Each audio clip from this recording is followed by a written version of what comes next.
มาปุ๊บมันก็หนีบ่พ้นสุดท้ายต้องไปใจกรรมเหมือนเก่าแต่ไอ้บุญผ่าเหลืองตีนุงอยู่นั่นมันก็จะไปช่วยแหมจาดหนึ่งมันจะแบ่งเบาได้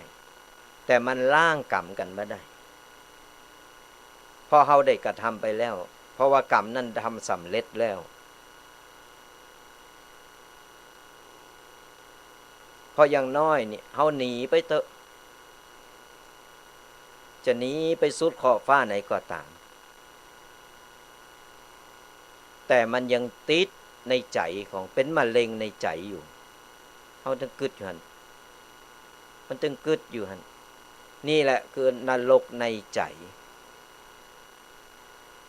มันฝังใจเป็นตาบาปอยู่ลองเฮาสังเกตว่าเวลาเฮาไปทำอย่างผิดไว้สักอย่างจะห้ายแห้งบ่ห้ายแห้งกว่าตามันตึงอิคลิกมันตึงกึดอยู่หั่นไผจะฮู้ผมฮู้เนาะไผจะจับได้ก็ไผจะอย่างใดมันตึงอยู่ในใจอ่ะนะกึดถอกกึดถอกนอนป้อมหลับโตเฮาจะหนีไปอยู่ไหนก็ตามมันตึงอันลองฆ่าคนเนี่ยคนมันหนีไปสุดขอบฟ้ามันก็ตึงอยู่ในใจของมันน่ะกูไปฆ่าคนมากูไปฆ่าคนหันยังก็ระแวงหันยังก็หันตำโนดหน่อยก็ไม่ได้ระแวงคือมันจะมีอย่างอันนั่นคือนรกในใจมันเกิดขึ้นเมื่อมันทำกรรมอันนั้นสำเร็จแล้วปุ๊บกรรมมันก็เกิดขึ้นมันก็ตกนรกในใจนะหนีโหสุกโหสุนไปไหนก็ต่างเนี่ยถึงบอกทั้งนี้ทั้งนั้นเนี่ยมันเป็นกรรมตึงโมนสัทธาญาติโยมทั้งหลายกรรมดีกรรมบ่ดีต้องอันที่เฮาได้เป็นเศษกรรมที่เกิดเข้ามาที่เกิดมาบนโลกใบนี้ก็เพื่อมาใจกรรมเก่าเศษกรรมที่เหลืออยู่ที่มันเกิดขึ้นมาตึงมดตึงโมนเป็นกรรมเก่าทั้งนั้นบ่ใจเหตุบังเอิญแต่ภาษาปัจจุบันนี่เจ้าบาปก็บอกอุบัติเหตุแต่และทั้งนี้ทั้งนั้นก็คือเป็นกรรมเพิ่นได้สร้างได้ทำเอาไว้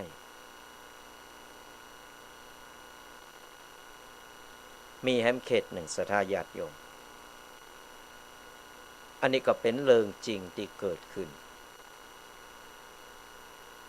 แม่ยิงไปโดนเป็นลุมข่มขืนกระทำชำเราเป็น10หุ่นกระจายอันนั้นเป็นกรรมมันอย่างของเปิ้นก็กรรมเก่าของเปิ้นก็คือตีหู้ก็เพราะว่าเปิ้นได้ไปทำบุญตอนเปิ้นเป็นสาวนี่เปิ้นไปทำบุญตามหาลูกที่เปิ้นทำแท้งลูกที่เปิ้นบ่ต้องการเพอใหญ่มาเพอโตมาไอ้หมู่นั่นแหละที่มันอาฆาตแค้นมันก็ได้วนเกิดมาเป็นมนุษย์พอปะกันก็จับข่มขืนกระทำชำเราต่างๆเนี่ยในหนังสือกฎแห่งกรรมลองพอเถอะสัทธาญาติโยมเขาจะได้เห็นหู้ว่าบาปกรรมมีจริงมีแท้เฮาพอบาหันโดยสายตาพรเป็นของละเอียดแต่เฮาสามารถหู้และสัมผัสได้ว่ามันมีจริงของบาหันจะไปลบหลู่ก่อนเฮาบ่ฮู้หรือเฮาดักไว้จะไปเถงจะไปว่าเปิ้นกรรมเป็นตัวอย่างใดจะไปเอาอารมณ์ตัวเก่าเป็นตีตั้งจะเอาชนะเปิ้นอย่างเดียวมันก็บ่ใจกรรมอู่เพื่อเอาชนะคนมันบัดถูกต้องเพราะฉะนั้นเนี่ยบนโลกใบนี้ มันเป็นโรงละครโรงใหญ่ตีทำหือเฮาเนี่ยได้มาเห็นหู้ได้มาเวียนว่ายตายเกิดได้มาเห็นหู้ซึ่งกันและกันได้มาใจกำโลมกันเป็นโรงเฮนเป็นโรงละครเป็นโรงละครโรงใหญ่คือเฮาได้มีบทบาทต่างกันไปแล้วแต่ว่าไผจะสมบทบาทใดพอสมบทบาทนั้นก็ต้องแสดงออกมาสมบทบาทเป็นครูก็เป็นครูสมบทบาทเป็นพยาบาลก็เป็นพยาบาลเป็นแม่บ้านก็ต้องเป็นแม่บ้านมันก็จะให้ชีวิตโลมกันไปในเมื่อต่างคนต่างก็ฮู้อยู่แล้วว่าการใช้ชีวิตโลมกันเนี่ยมันจะต้องทำอย่างไรขาดบ่ได้ก็คือความสามัคคีความสามัคคีเนี่ยแหละสำคัญที่สุดถ้าบ้านใดเมืองใดขาดความสามัคคีมันก็มีการแตกแยกเดือดร้อนวุ่นวายไปหมด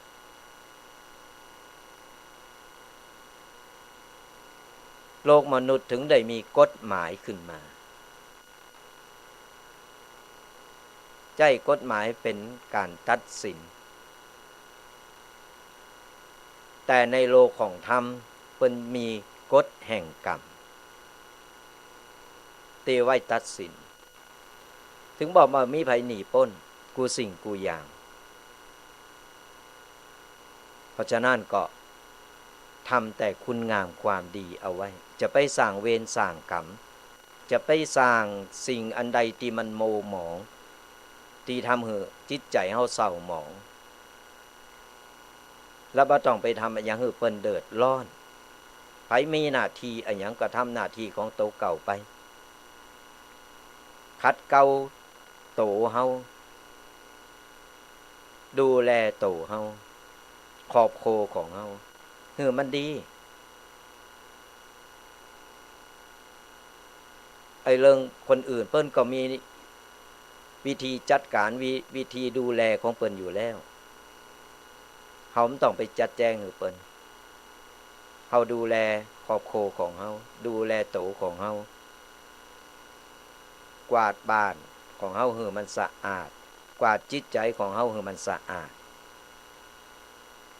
เฮาไม่ต้องไปกวาดบ้านให้เพิ่นต้องไปกวาดจิตใจให้เพิ่นเฮาแนะนำได้แต่บ่ต้องไปถึงขนาดจะไปเก็บกวาดให้เพิ่นเพราะเพิ่นก็มีส่วนในของเพิ่นเฮาก็มีส่วนของเฮานะก็ฝากศรัทธาญาติโยมกันเอาไว้เอาละอู่ไปอู่มาก็เลยเกินชั่วโมง วันนี้ก็อู่เจ้าอยู่คนเดียวเสียงป้อแหบป้อแห้งเอาละศรัทธาญาติโยมทั้งหลายตอนนี้เขาจะเปิดสายหน้าใหม่นะศรัทธาญาติโยมได้โทรมาอู่มามาตักมาตายมาหือกำลังใจเป็นกำลังใจกันก็โทรกันเข้ามาเนอะตอนนี้เปิดสายหน้าใหม่แล้ว0826112245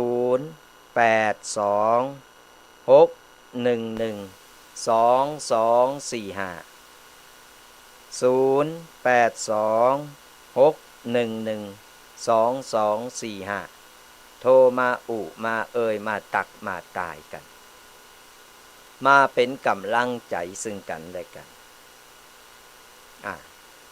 FC ไปทางใดกันหมดฟังจนเพลินเนาะบางทีบางคนก็ช่วงนี้มันหน้าการหน้างานศรัทธาญาติโยมทั้งหลายไก่วันกินวันตาลวันงานกันมาแล้วก็เกมเนอร์เกมโตบางคนบางวัดบางตีก็ปล่อยหลงบางตีก็เกมหน้างานส่งน้ำบางตีก็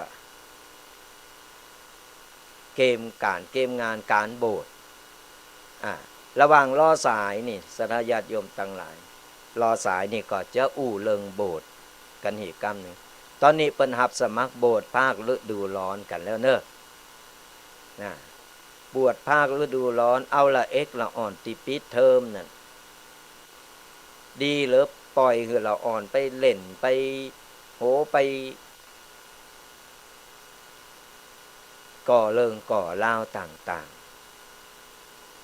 เอามาโบสถ์คือละอ่อนได้คัดเกลาจิตใจกันคือละอ่อนได้เห็นหูอย่างน้อยเนี่ยมันก็ได้คัดเกลาจิตใจไปซึมซับไปทีละเล็กละน้อย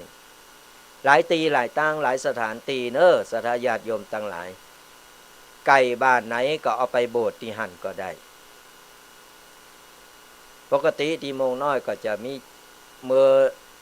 4-5 ปีก่อนก็ได้โบสถ์ภาคฤดูร้อนแต่มาช่วงนี้ยังไม่ได้จัดเติมแต่ถ้าไผจะบ่มีตีว่าใครเอาละอ่อนไปโบสถ์หรือว่าติดต่ออย่างบ่ได้ก็ติดต่อมาทางนี้ได้นะติดต่อมาทางตุปีได้วัดจ้างกั้มยังรับสมัครอยู่เนอะโบสถ์ภาคฤดูร้อนตอนนี้ก็ได้ข่าวว่าได้มาละ 7-8 คนละที่จะเป็นนอนเนอร์พระพุทธศาสนาตุปีก็กับตุปีเคก็จะได้ไปดูแลเพิ่นอาจจะได้ไปหือความหู้เพิ่น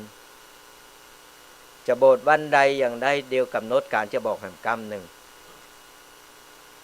แต่ตอนนี้หับสมัครโบสถ์พระภิกษุสามเณรภาคฤดูร้อนประจำปีที่วัดจ้างกั้มของท่านพระมหาประสิทธิ์ธรรมาภินันโทเป็นครูบาอาจารย์นั่นก็สามารถติดต่อมาได้เนอะใครมีลูกมีหลานใครแนะนำกันมาใครให้ลูกหลานได้โบสถ์ได้เฮนฮู้ก็แนะนำกันมาได้เนอะติดต่อกันมาที่วัดจ้างกั้มกำหนดการเมื่อใดเดี๋ยวจะบอกแห่งกรรมหนึ่งเพราะตอนนี้ยังไม่ได้กำหนดการแต่ว่ามีคนมาสมัครกันละหลายคนหลายท่านละที่มาสมัครโบสถ์กันก็ไปลืมเนอะส่งลูกส่งหลานไม่ต้องไปขางมันหรอกอย่างที่บอกนั่นแหละเฮาฮักลูกเฮาต้องอยากให้ลูกได้ดีได้ดีเฮาก็ต้องเอาละอ่อนเข้าวัดเข้าวาไปโบสถ์มันเป็นประเพณีที่ตั้งแต่สมัยตะก่อนแล้วเวลาปิดเทอมก็ไล่ละอ่อนเข้าวัดเข้าวาไปเป็นขโยมอยู่ในวัดก็ติดต่อกันเข้ามาได้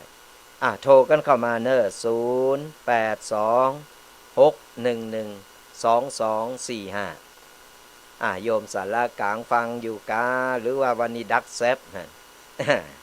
ก็โทรกันเข้ามาสถาญาติโยมต่างหลายมามาวันนี้ฟังปกิณกะแล้วเป็นอย่างได้พองอย่างน้อยก็มาหือกำลังใจกันวันนี้ทุกปีได้ฉายเดียวแหมแล้วก็ได้มาปะมาเจอกันก็ไปลืมสถาญาติโยมญาติบอกมีลูกมีหลาน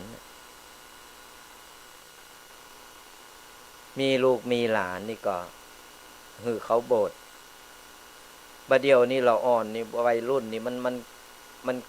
เกินวัยไปละเกินวัยสถาญาติโยมต่างหลายเกินวัยอย่างไรก็12-13นี่บางคนก็ไปมีกูโผโตเมกันแล้วบางคนบัดเดียวนี่ปลดโทษขับรถได้มันเป็นข่าวถึงวันเป็นข่าวถึงวันแบนก็ไปยกโพกตีกันพองหยังพองเนี่ยรับสายก่อนเนาะเจริญปอนพระจักรค่ะโยมจูนเป็นไงสบายเนาะสบายดีค่ะวันนี้ฟังแล้วเป็นไงมั่งดีมากเลยค่ะดีมากเลยเนาะและอากาศทางโน้นเป็นไงมั่งเชียงใหม่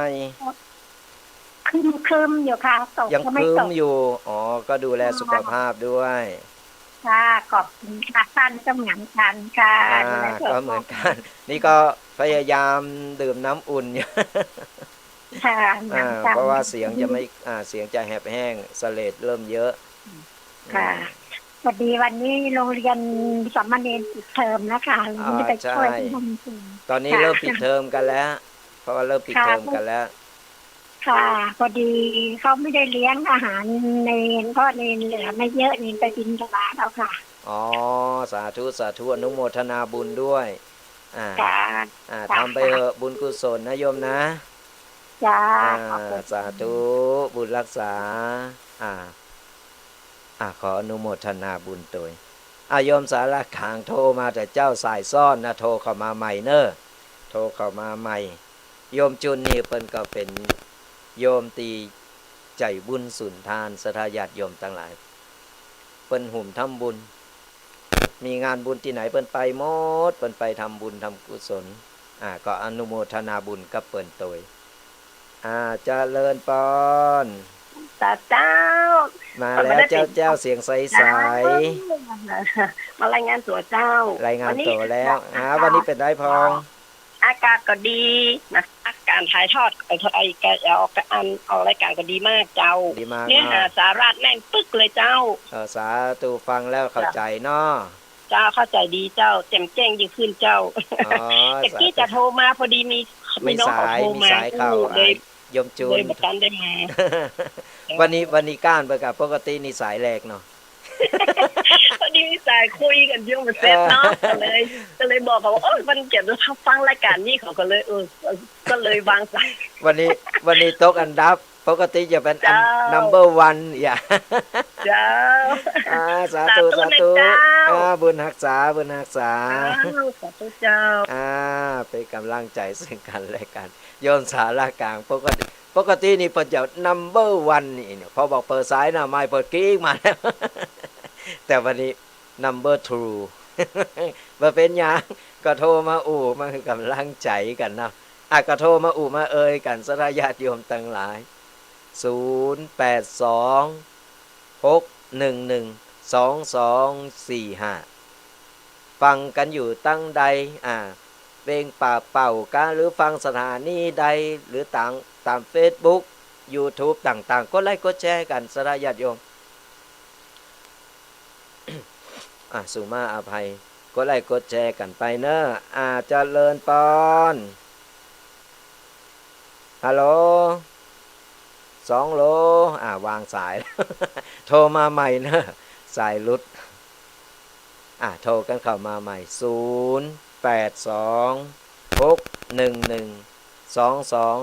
0826112245โทรอยู่ฟังอยู่ตั้งใดอากาศเป็นอย่างใดมืดฟ้าโมฝนกาหรือว่าควันหมอกควันอย่างใดก็รายงานกันได้เพราะว่าเขาจะได้แจ้งตั้งเพิ่นฟังรายการเพิ่นจะได้ฮู้บางทีเพิ่นจะไปตั้งนั้นตั้งนี้เพิ่นก็จะได้หลีกเลี่ยงได้เนาะก็เป็นการประชาสัมพันธ์กันไปกระโทนเข้ามาได้เนอะก่อนอื่นก็ขออนุโมทนาและขอบคุณศรัทธาญาติโยมทั้งหลายที่กดไลค์กดแชร์ทาง Facebook หรือว่าคอมเมนต์มาทางช่อง YouTube Facebook ต่างๆก็อนุโมทนาบุญกันไปกดไลค์กดแชร์กันเนอะเจริญปอนฮัลโหลรุดอีกแล้วมันรุดบ่อยเป็นอะไรอย่างนี้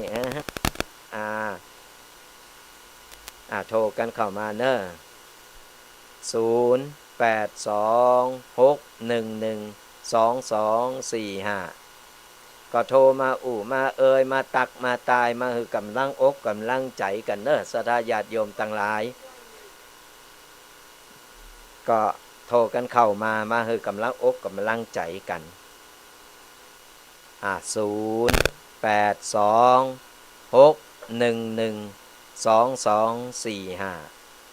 อาจจะเลินปอนไหวสาธุเจ้าแดงแม่ไปตรงข้ามมาเหมือนเดียวนี่เสียงใสๆลูกไหนมาก็กับแม่อยู่เชียงใหม่นะกะแฟนกูเตื้อหนึ่งเสียงหนึ่งสายให้กำลังใจตัวเจ้าอีกใจสาธุนั่นแหละกำลังใจเปิ้นว่ากำลังใจถึงไม่มีตัวตนแต่มีอิทธิพลทั้งผู้ให้ผู้รับนะเกิดเพิ่นปีเถียมมาได้ฟังแล้วเนอะนะวันนี้มาเดียวกะวันนี้ฉายเดียวเผาทุกเคเลยเนาะเผาเลยดูตังเผาแล้ววันนี้มันม่วนนะตัวเจ้าแดงแม่มาบ่เครียดดิเนาะเวลาเฮาบ่อยู่เพิ่นก็เผาเฮาดูเฮาก็เอาคืนกะกับนี่เฮาก็เผาพ่อเฮาก็เอาคืนเลยกะเรื่องหยังบ่ยอมดูตั้งปูนฝนตกก็เจ้าบ่ตกมันครึมๆแหมนี่ตกคืนตะบ้านแล้วมันกะลึ่งแต่มันบ่มาสกรรมมันเตือนบ่ได้เนาะมันเตือนฮู้ว่าจะมาแล้วเน้ออย่าจะมาสกรรมมาจุตู้เจ้ามันเป็นบาปนั่นน่ะบ่ดีนะไอ้เฮาก็ฮ้อนจะตาย เชียงใหม่จุ่มเย็นเนอะอากาศ สา เต็งลึง ธุสาธุบุญรักษา สา ได้ไหม ธุ นะ เจ้าเจ้าเจ้า สา เจ้า ธุจ้าก็เดี๋ยวครับสายการหน้าฮัลโหลเจริญปอน ครับ จากตั้งใดหา แม่ออนครับ แม่ออนแม่ออน อันนี้เป็นตู้เจ้ากันนี่ ฮะ เป็นตู้เจ้าครับ เป็นตู้เจ้าเนาะ ปัจจัย อ๋อบาใจเนาะก็ดีว่าตู้เจ้าเขาจะได้ใจกำอู่มันถูกหน่อยบ่ได้ ใช่ เอาเป็นน้อยประนานเนาะ ครับ เป็น ฟังเลยค่ะ อ๋อเป็นจังได้พอไงแม่ออนอากาศวันนี้ โอ้อากาศดีครับ อากาศดีเนาะ ครับ ฟัง เสียสัตว์จะดีอ่ะ อ๋อฟังก็ชัดเจนเนาะ ครับบุญ อ๋อ ดอยปะเมียงพี่ ฮะ บุญตะบุญห้วยเจี้ยวพี่ อ๋อตะมดเฮยแก้วโอ้แต่ยัง ครับ ฟังชัดเจนเนาะ ครับครับ โอ้ดีละอ้าว ฟังมาแต่เจ้าแล้ว อ๋อฟังมาแล้วเจ้าแล้ววันนี้เป็นได้พองปกินนากาวันนี้ ครับ ฟังแล้วเป็นได้พอง โอ้ลุงสอนเข้าท่ากะ เข่าทาดีเนาะก่อนเข่าทาก่อนลงหน้าลงหน้าบนนี้ ครับครับครับ สาธุบุญรักษาเนอะไปก่อนลังใจกันเน ครั อะ บผม ครับ สาธุเป็นกำลังใจกันไล่ตีไล่ตั้งโทรกันเข้ามาก็เขาก็จะได้ฮู้ว่าเพิ่นฟังตังปูนเป็นอย่างใดพองเขาก็มันบดดีมันกุกกักคือกังเขาจะได้ปรับปรุงกันใหม่ โทรกันเข้ามาเนอะสัทธาญาติโยมทั้งหลาย ยังมีเวลาเหลืออยู่ ยังมีเวลาเหลืออยู่ก็โทรกันเข้ามามามาตักมาตายกันทุกปีก็จะได้ฮู้ว่าฟังกันอยู่ตั้งใดพองวันนี้สันกับแปลงกับอันเวงปราบเป่าหายแซบนี่มาหันโทรเข้ามาไผอยู่หรือไผฟังอยู่ก็โทรกันเข้ามาเนอะโทรมามากันอย่างน้อยก็ได้เป็นกัลยาณมิตรดีต่อกันได้ฮู้จักกันเอาไว้เวลาผ่านไปผ่านมาจะได้ตักตายไปวันนี้ไปฝากต้องหน่อยเนอะ ก็กันเล่นกันโนโหกันโมนเนาะสนาญาติโยมทั้งหลาย0826112245ก็โทรกันเข้ามาเป็นกำลังใจกันสนาญาติโยมทั้งหลายตอนนี้ก็เสียงเจ้ามาอยู่รูปเดียวตนเดียววันพุธก็ถ้าบัดติดการติดงานที่ไหนตุกปิเคพวกก็จะได้มาเป็นกูท่องกันสำหรับสถาญาติโยมที่เปิ้นได้แนะนำมาเมื่อวันติดแล้วนะวันติดแล้วนี่เปิ้นบอกว่าเปิ้นเคยฟังเรื่องประวัติของพระอุปคุตเคยฟังเรื่องของประวัติของพระอุปคุตเป็นความเป็นมาเป็นไปอย่างใดตอนนี้เฮาก็มีข้อมูลว่าตุปีก็ได้ไปก้อนใกล้ไปเสาะไปหาในตำรับตำราต่างก็จะเอามามาสถาญาติโยมฟังกันแต่เอาไว้เป็นวันผูกแลกกัน เพราะว่าอันนี้มันต้องมีกูท่องมันจึงถึงจะได้หับไปมุกกันได้ขออนุญาตหับสายกันเนาะเจริญปอนรัชการค่ะ อ๋ออันนี้พระคุณเจ้าหรือเปล่าพุทธอุทยานครับ ฮะ พุทธอุทยาน พุทธอุทยานสารนมัสการฟังชัดเจนไหมครับวันนี้ชัดเจนครับชัดเจน ชัดเจนนี่เนาะครับแล้ววันนี้ธรรมะเป็นไงมั่งฟังธรรมะเป็นไงมั่งวันนี้ไม่ค่อยหนักไม่อาจารย์วันนี้แค่ระวังพอดีดีขึ้นนะดีขึ้นนะดีเนาะอากาศเป็นไงมั่งวันนี้ของผมภาคกลางมันทานไม่ค่อยได้เพราะผมไม่ได้คุ้นอากาศแบบนี้ไงไม่ค่อยคุ้นเนาะผมอยู่ภาคกลางสมุทรสงครามอยู่สมุทรสงครามโทรมาอัมพวาฮะอยู่อัมพวาผมอยู่ที่อัมพวาครับบ้านเกิดอันนี้ก็ดูทาง Facebook เนาะไม่งั้นผมไม่เป็นผมเล่นโทรศัพท์ธรรมดาเนี่ยแล้วฟังรายการทางไหนเนี่ยไม่มีสถานะอีกอย่างจะบอกไม่ได้เก่งด้วยผมไม่ฉันบอกไม่ไปแล้วครับตอนนี้ท่านก็อยู่อัมพวาอยู่สมุทรปราการไม่ค่อยนั่นมันจะเป็น ใช่ใช่ใช่แต่ฟังรู้เนาะฟังพอรู้เนาะภาษายองครับครับอ๋อฟังพอรู้ดีแล้วดีแล้ว สาธุบุญรักษาบุญรักษาสัญญาณเปิ้นไข่ดีเปิ้นหับไก่วะเปิ้นอยู่สมุทรปราการ เปิ้นโทรเข้ามาอ๋อพุทธะเหมือนเกยไปเนาะก็เป็นกัลยาณมิตรต่อกันอันเปิ้นอยู่สัญญาณไก่นี่เปิ้นก็ฟังฮับได้ตั้ง Facebook หรือว่าช่อง YouTube ของทางสถานีหรือว่าทางของตุปีแดงก็ไล่ก็แชร์กันไปบ่ว่าอยู่ช่องทางไหนอยู่ไกลอยู่ไกลเฮาก็เป็นกัลยาณมิตรต่อกันดีๆต่อกันได้แต่เจ้าติดข้างกันว่าอันใครฟังประวัติของพระอุปคุตความเป็นมาเป็นไปของท่านเอาไว้เดี๋ยวตุปีเคมาเฮาจะได้มาอู่โรมกันโตยกันเพราะว่ามันจะได้เป็นกูท่องจะได้โยนมุกใส่กันได้นี่มันต้องฮือใดอารมณ์ในการฟัง ก็อดใจรอกันได้ฟังแน่นอนเพราะว่าได้ก้อนใกล้หาข้อมูลหาอย่างมาและสัทยาติโยมติดตามกันไปเรื่อยๆเนอะติดตามกันไปเรื่อยๆคือกำลังอกกำลังใจกันเป็นการเผยแผ่ธรรมะสัทยาติโยมทั้งหลายเข้ามารับสายก่อนเนาะเจริญปอนเบอร์ผมอันนี้ใช้ซูมูฟมันขึ้นมันก็ช่วยมั้งนี่ชัดเจนกว่าอันนี้ทูมูฟฮะทูมูฟชัดเจนกว่าเนาะครับมี2ซิมชัดเจนอันนี้ชัดเจนสาธุสาธุเปิด YouTube หรือว่า Facebook อันนี้มันโทรศัพท์ธรรมดาอาจารย์โทรศัพท์ธรรมดาครับผมเล่นไม่ได้ผมไม่รู้จะทำยังไงเพราะว่ามันก็หลายทางยังกระจอกนี่นะของดีของไม่ต้องดีนะอาจารย์เดี๋ยวนี้ต้องตกถึง 5,000 นะใช่แต่ของมาตรฐานนี่เป็นแสนนะประมาณแสนก็คงจะซื้อได้เอาพอใช้ก็พอแล้วล่ะเอาพอไม่ใช่อาจารย์พอใช้ได้พอให้มีเหมือนคนอื่นเขาพอแล้วใช่อาจารย์เอาไว้เ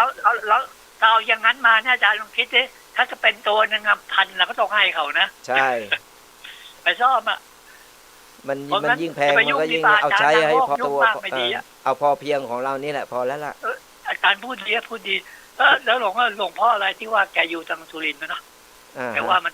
จะโค่นตั้งแต่ปีใหม่นี้แล้วละมั้งครับไอรายการของธรรมะดีจะไม่ออกความจริงก็ไม่น่าไปยุ่งกับแกเนาะครับความจริงแกก็พูดหลักการนะก็ทั้งสองฝั่งนะครับแกไม่ได้โน้มเข้าไปหาตัวแกนะผมฟังดูครับถ้าไม่มีอย่างนี้มันก็ไปยืดสิเป็นหนังสติ๊กครับคือการเผยแผ่ธรรมะเนี่ยเราจะไปลบล้างไปนี้ไม่ได้เพราะว่ามันคืออาชีพของพระโดยตรงก็คืออาชีพโดยการเผยแผ่พระศาสนาอาจารย์ขออภัยเดียวอันเนี้ยผมขอไม่ได้ค้านอาจารย์นะอาจารย์รู้ความดีกับผมคิดว่าถ้าท่านไม่พูดนะมันก็ต้องเป็นรูปนั้นใช่แต่พูดก่อนเตือนมันก็ยังคอยกลัวแล้วแต่นี่ก็เป็นไปค่อนประเทศแล้วนะอาจารย์ผมว่าใช่ครับใช่ไหมแล้วใช่ครับแต่เขาถ้าพูดถึงอาจารย์พูดเมื่อกี้จริงอยู่พระก็ต้องไปทางนั้นแต่พระก็พูดจริงผมจริงก็ไม่น่าเป็นปัญหานะก็ใช่ผมชอบฟังแกนะคือพระเขาก็พูดตามของพระเพราะมันเป็นหน้าที่เป็นกิจของสงฆ์อยู่แล้วที่ต้องเผยแผ่ไม่ว่าจะเป็นบวชหรือจะเป็นการบวชการเผยแผ่การให้ธรรมะนี่เป็นการเผยแผ่ที่ท่านพูดมันมี2อย่างอาจารย์มันเข้าตัวท่านด้วยนะที่ท่านพูดเนาะมันเข้าตัวนั้นนะแต่ว่ามันต้องเสี่ยง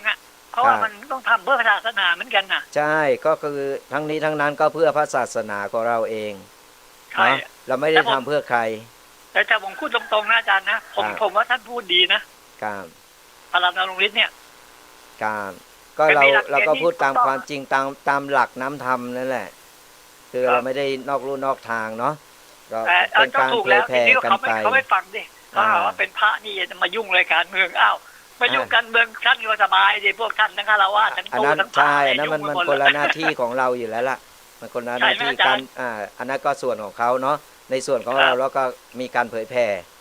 เป็นการให้ธรรมะอาจารย์ลองคิดขนาดนี้มันจะปิดสถานีเนี่ยมันก็เกินไปนะปิดสถานีธรรมะนี่เกินไปนะมันไม่ได้หรอกเพราะมันเป็นหน้าที่แล้วมันเป็นกิจของสงฆ์อยู่แล้วมันทำไม่ได้เพราะนี่เขาจะปิดแล้วสิ้นปีนี้มั้งเหรอ เขาพูดผมฟังอยู่ตลอดอ่ะอ๋อที่ไหนเขาจะปิดที่ไหนก็ปิดที่รายการธรรมะที่ตอกที่วัดไตรยินนี่จะโดนด้วยไหมสงสัยไม่แน่ใจนะอ๋อเหรอครับผมฟังอยู่ตลอดแหละเขาปิดหมดแล้วสิ้นปีนี้แหละก็ติดตามตอนต่อไปแล้วกันเนาะติดตามตอนต่อไปเพราะว่าข่าวบางครั้งมันก็เป็นข่าวโคมลอยข่าวอะไรต่างๆก็ไม่รู้แต่แกพูดเองนะแต่แกพูดเองแกจะมาบีบประหลัดนรงฤทธิ์ก็ได้ทางนู้นเนี่ยทางโลกอะเนาะจะบีบแกก็ไม่กลัวเด็กแกก็เป็นลูกศิษย์ของพระสุนทรธรรมอ่ะอ๋อครับเด็กหลังกุฏินะครับผมเคยอ่านประวัติพระสุนทรธรรมอยู่แล้วตอนที่ผมหนุ่มๆอ่ะผมอ่านแล้วร้องไห้เลยประวัติของพระสุนทรธรรมนะครับเป็นสมเด็จด้วยนะตอนออกมาเนี่ยแกไม่สึกอ่ะครับคนที่จับล็อกคอแกรู้สึกว่าจะเป็นพันเอกร้อยเอกอะไรเนี่ยชะลออุทกภาพนะถ้าจำไม่ผิดนะครับนั่นแหละถ้าล็อกคอไปกินมากน้อยรถชนมากตายเลยคิดดูอ่ะครับคนที่ล็อกคอหลวงพ่อพระมรธรรมอ่ะแกไม่สึกอ่ะก็นั่นแหละก็อะไรจะเกิดมันก็ตามนั้นแหละเพราะว่าเราก็ติดตามตอนต่อไปเพราะว่าเราก็ทำหน้าที่ของเราเขาก็ทำหน้าที่ของเขาเนาะก็ต่างคนต่างทำหน้าที่กันไปหน้าที่ของพระก็คือเผยแผ่พระศาสนาการให้ธรรมะกับญาติโยมเนาะจริงดูถ้ามัวจะเผยแผ่มันก็ประเทศไทยถ้าไม่มีประเทศไทยแล้วไม่มีศาสนาพุทธแล้วใครจะเคลียร์ใช่ได้ว่าไหมก็ใช่เขาเป็นต้นในขณะนี้แกฝ่ายตรงข้ามแกก็ต้องคิดบ้างใช่ไหมอาจารย์นะครับใช่ครับผมคิดว่าต้องไปร่วมที่ผมพูดนี่แหละแต่ขนาดเตือนยังขนาดนี้เลยต้องคิดดูอย่าไปนี่กับมันมากเพราะว่าเดี๋ยวติดตามตอนต่อไปแล้วกันเนาะครับสาธุก็ยังว่านั่นสัทธาญาติโยมทั้งหลายมันจึงมีหน้ามือหลังมือมันก็ถึงมีอะยังกูยังมันมีขาวก็มีดำจะไปนี่กันหนักล่ำบางครั้งก็เป็นข่าวโคมบางทีก็เป็นนิดแน่แต่ว่าในช่วงนี้อย่างที่บอกแหละสัทธาญาติโยมทั้งหลายข่าวของตุเจ้าพระเนนข่าวเกี่ยวกับพระพุทธศาสนาของเฮาเนี่ยมันโดนโจมตีโดนเนี่ยมาหลายอันหลายอย่างถึงคนภายในภายนอกนี่แหละแต่พยายามสร้างเรื่องนั้นนี่มา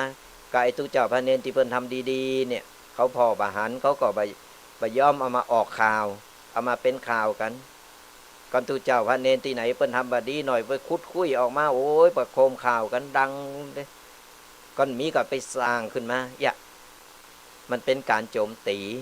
แต่เฮาไม่เนี่ยที่เผยแพร่หน้าที่หือธรรมะเฮาก็หือธรรมะไปเฮานี่ไปก็แล้วแต่ว่าพระผู้ใหญ่แล้วแต่คณะสงฆ์เปิ้นเนาะเฮามันพระผู้น้อยเฮาก็ต้องมีหน้าที่เยอะหยังเฮาก็ทำตามหน้าที่ของเฮาไปอันนั้นก็แล้วแต่ก็ติดตามตอนต่อไปแล้วกันอาราสระญาติโยมทั้งหลายยังขอรับสายหนึ่งฟังไปอย่าไปซีเรียส เจอเคนนี้แล้วก็ขอหับแอมสายหนึ่งโทรกันเข้ามาเนอะ0826112245เดี๋ยวเขาจะได้มีเวลาเหลือให้หน่อยนึงจะได้ปิดท้ายรายการกันฟังอยู่ตั้งใดเนาะฟังอยู่ตั้งใดคือกำลังอกกำลังใจการโทรมา0826112245หลังจากจบรายการแล้ววันพุธก็ไปลืมเนอะติดสอยหน่อยติดตามรายการกันต่อไปติดบททุกๆวันเสาร์วันติดตั้งแต่เวลา 8 โมงจนถึง 10 โมงก็จะได้มาพบปะเจอกับตุเจ้ายองสองลูกสองตนที่จะมามามาหือกำลังใจหรือว่าอนำปกิณกะต่างๆมาหือสัทธาญาติโยมมาเล่าสู่กันฟังว่าจะเป็นการสอนเนอะสัทธาญาติโยมไปเข้าใจผิดเนอะเฮาได้นำเอาธรรมะมาเผยแผ่เอามาเตือนสติเอามาเป็นข้อคิดให้สัทธาญาติโยมกันเป็นการมาเล่าสู่ลูกหลานมาเล่าสู่กันฟังเอกจะได้ประคับประคองกันไปยังได้ก็ฝากกันเนอะพระศาสนาของเฮาขอรับสายสุดท้ายเนอะเจริญปอนเจ้าว่าสาเจ้าอาจารย์เจ้าเสียงแจ้วมาจากตั้งใดหาจากท สันทรายเจ้าสันทรายสันทรายมาแล้วหันรายงานต่อแล้วเป็นได้อากาศเป็นได้พองวันนี้เจ้าอากาศดีเจ้าอากาศดีฟังชัดเนาะเจ้าหนังสือขอบพระคุณนะเจ้าได้ฮับแล้วเนาะเจ้าโอเคตอนนี้ลืมหนังสือสวดมนต์มีเนอะไปใครใดก็กิ้งกลางมาได้เนอะหนังสือสวดมนต์เล่มใหม่เอาไปไว้โซติได้แล้วได้จัดอันนี้เจ้าได้2 เล่ม 3 เล่มก่อนนะเจ้านั่นแหละเอาไปไว้ทองเอาไว้สวดมนต์ไว้สวดมนต์กูคำกูคืนได้วันละนิดวันละหน่อยก็ดีเนอะพออย่างน้อยแม่บ้านมันจะได้จุ่มได้เย็นมันจะได้มีสิ่งอันดีๆเข้ามาเนาะสวดมนต์กันไปแล้วก็ฝึกกันไปนั่นแหละทำไปละวันละเล็กละน้อยก็อนุโมทนาบุญเนอะเจ้าไว้เจ้าสาธุสาธุสาธุสาธุเจ้าส่งหนังสือไปวันนั้นตีว่าแจกหนังสือตอนนี้มีหนังสือโสดมนต์สดาญาติโยมหนังสือโสดมนต์เต็มรูปแบบแต่เป็นเล่มใหญ่หน่อยก็เอาไว้ในครอบโคติบานใครใดก็สามารถโทรเข้ามาจองได้เนอะทุกปีก็จะจัดส่งไปหื้อเนาะบ่มีการใช้จ่ายเนอะอันนี้บ่มีการใช้จ่ายก็สามารถที่ว่าโทรมาจองมาบอกกันได้แต่มีจำนวนจำกัดมีรู้สึกว่าประมาณสัก20เล่มก็ไผบ่มีตีมีแล้วก็บ่เป็นหยังแต่ว่าไผที่ยังมีใครได้ก็โทรกันมาได้เนอะโทรมาจับมาจองกันไว้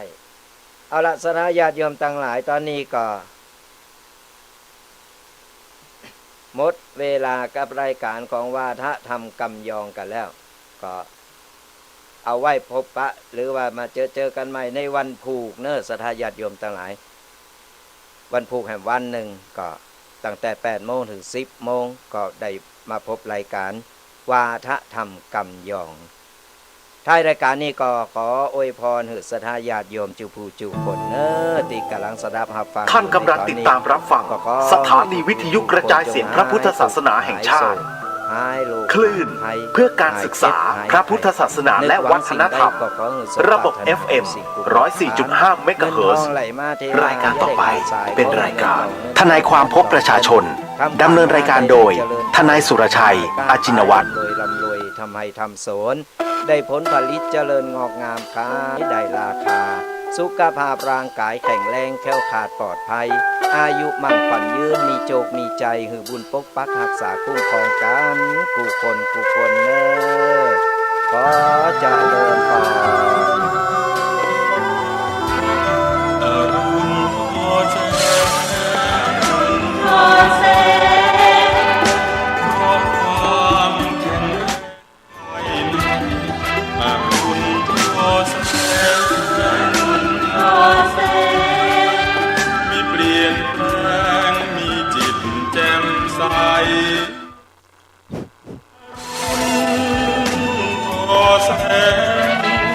มีนายแหน่งร่วมแรงร่วม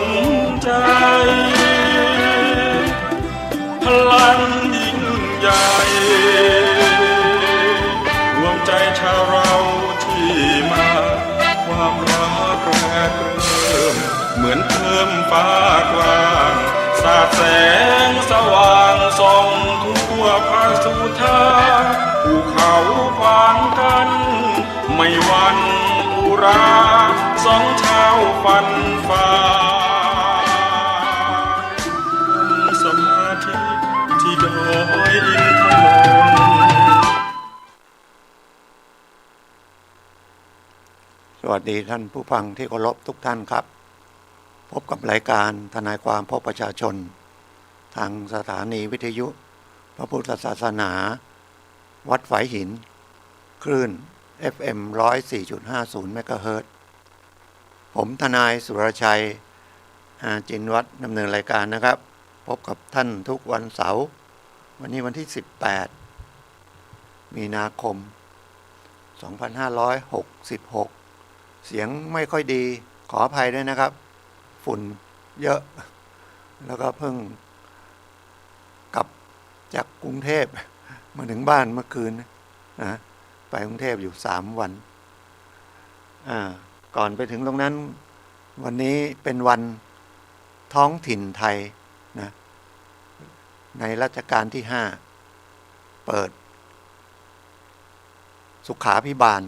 การปกครองตนเองเรียกว่าสุขาภิบาลสมัยก่อนไม่มีนะมีแต่บริหารจากส่วนกลางทั้งหมดก็เริ่มที่ท่าฉลอมนะมหาชัยก็คือจังหวัดสมุทรสาครเดี๋ยวนี้ก็เปลี่ยนเป็นการปกครองส่วนท้องถิ่นส่วนหนึ่งที่เรามาเลือกอบต.เลือกเทศบาลเลือกอบจ.อะไรเนี่ยเป็นส่วนท้องถิ่นนะครับเพื่อใกล้ชิดประชาชนแล้วก็จะได้บริหารหรือดูแลประชาชนในท้องถิ่นนั้นเพราะแต่ละท้องถิ่นภูมิประเทศแตกต่างกันนิสัยใจคอของคนที่อยู่ในท้องถิ่นนั้นการประกอบอาชีพนะการศึกษาเล่าเรียนมันแตกต่างกันถ้ามาจากส่วนกลางอย่างเดียวเขาก็ไม่เห็นว่าอย่างเชียงใหม่เนี่ยเป็นยังไงนะครับก็ให้ส่วนท้องถิ่นก็เลือกอบจ.เป็นส่วนจังหวัดแล้วก็เป็นเทศบาลนะครับเทศบาลก็มีเทศบาลนครนะเทศบาลเมืองเทศบาลนครเชียงใหม่เทศบาลเมืองแม่เหี่ยแล้วก็มีเทศบาลย่อยๆลงไปอีกนะครับก็บริหารจัดการเพื่อให้ใกล้ชิดนะเราได้แก้ปัญหาได้รวดเร็วแต่ก็มันใหญ่ขึ้นไงเนื้อที่ขึ้นคนเยอะแล้วคนไม่ใช่มีเฉพาะในทะเบียนบ้านไงนะคนนอกทะเบียนเรายังมีชาวอะไรที่อยู่รอบๆบ้านเราเข้ามาทำงานพม่าเขมรลาวนะแล้วก็คนมาเที่ยวอีกถนนหนทางก็แก้ไขปรับปรุงไม่ทันนะครับระบบไฟระบบฟันฝุ่นละอองเนี่ยก็แก้ไขยากนะครับอีกเรื่องหนึ่งประชาสัมพันธ์นิดหนึ่งนะครับวัดสวนดอกนะโรงเรียนบาลีสาธิตศึกษามหาจุฬาลงกรณราชวิทยาลัยวิทยาเขตเชียงใหม่วัดสวนดอกพระอารามหลวงนะครับก็รับสมัครเยาวชนเข้าบรรพชาศึกษาต่อบาลีสาธิตศึกษามหาจุฬาชั้นม.1 นะครับแล้วก็ม.4 ก็คือบวชเป็นสามเณรแล้วก็เรียนด้วยจำนวน150รูปกำหนดบรรพชาวันที่5 เมษายน 2566 เวลา 9 นาฬิกานะครับก็ติดต่อได้ที่พระมหาสมเกียรติสิริลุโน081 796 2463 081 796 2463ฟรีหมดนะครับระหว่างเรียนก็ฟรีนะครับบวชก็ฟรีนะไปศึกษาไปเรียนได้นะครับเงื่อนไขคือต้อง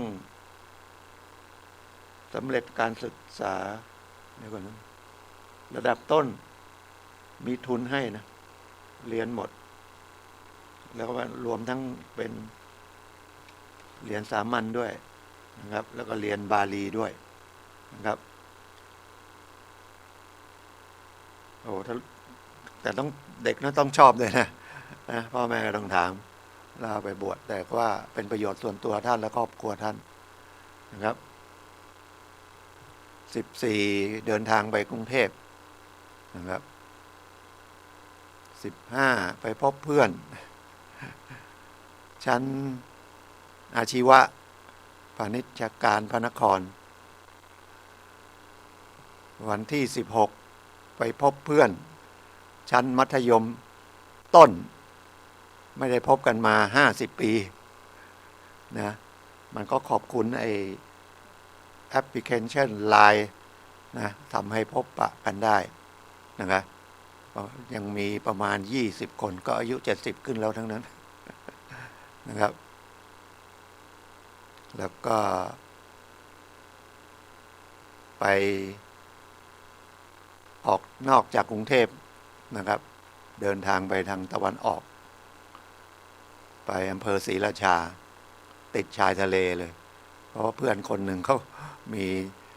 กิจการร้านอาหารนะเขาก็บอกมาเลย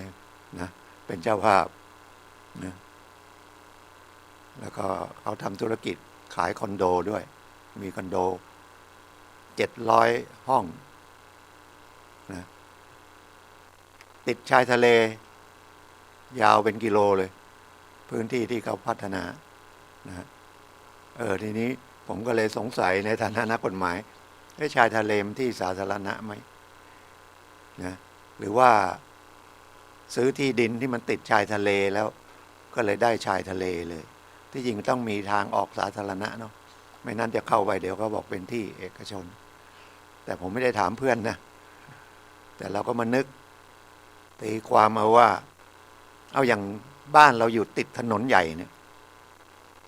สังเกตไหมครับเขามีทางออกเชื่อมมาถนนใหญ่ได้เนี่ยเมื่อกี้ผ่านมาก็นะก็เห็นนะสังเกตดูไปจอดรถบังตรงนั้นไม่ได้นะเขาเข้าออกไม่สะดวกเขาก็ติดป้ายห้ามจอดรถเพราะมีรถเข้าออกที่จริงน่าจะเป็นเวลาเนาะจะได้จอดรถได้มั่ง แต่เคยมีคดีนะจอดรถปิดเนี่ยเขาก็ไปทุบรถเลย อันนั้นก็โดนทำให้เสียทรัพย์แต่คนนี้รถไปปิดเนี่ยกลายเป็นนะทำให้เขาเสียอิสรภาพเหมือนกับเป็นคดีบุกรุกเหมือนกันนะเขาออกไม่ได้เหมือนเช่าหออยู่เนี่ย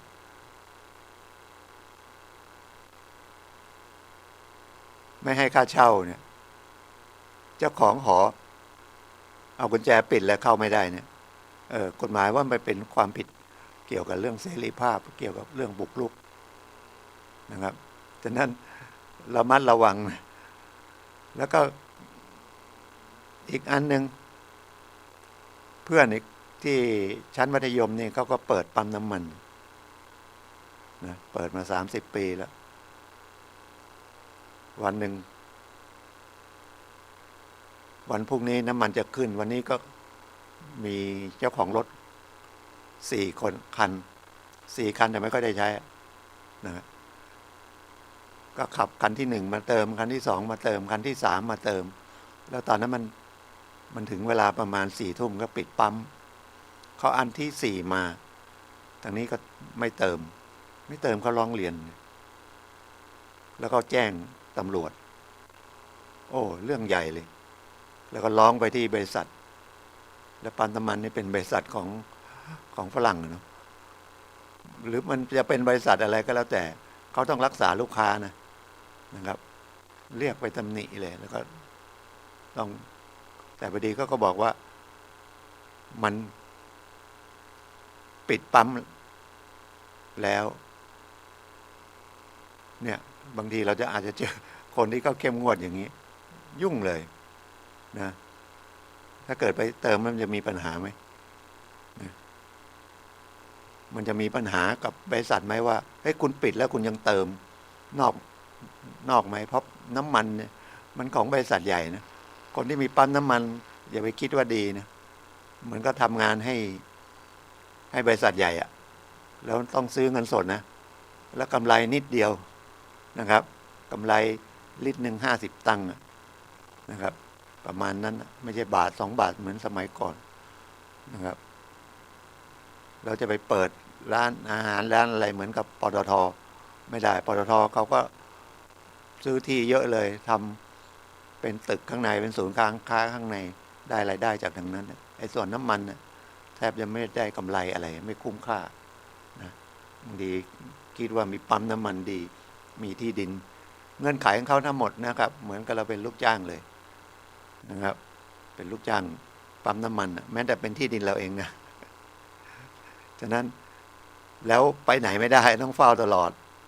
แล้วมันรับเงินสดนะถูกไหมมันรับเงินสดแต่เดี๋ยวนี้บางที่มันเป็นบัตรเครดิตเป็นอะไรเนาะแต่ถ้ามาเติมเล็กๆน้อยๆก็เงินสดก็หอบเงิน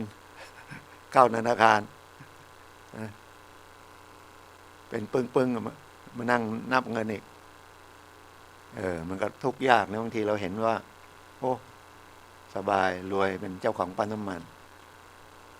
รายการกฎหมายนะครับนะใช้คำว่ารายการทนายความพบประชาชนก็เกี่ยวเนื่องกฎหมายแล้วผมก็นะจะว่าเสริมเหรอผมพูดได้ประมาณเนี้ยนะประมาณเนี้ยนะครับเพราะว่าถือว่าแสดงความคิดเห็นกันเลยเป็นประโยชน์ก็แล้วกันนะจริงๆไม่อยากพูดการเมืองเลยนะติดป้ายโฆษณากันเยอะแยะเลยแล้วก็เป็นเหมือนกับถ้าเลือกฉันเป็นรัฐบาลก็จะได้ผลประโยชน์อย่างนั้นอย่างนี้แต่จริงๆเข้าไปนะครับถึงจะเป็นฝ่ายรัฐบาลก็มีพรรคฝ่ายค้านน้อยกว่า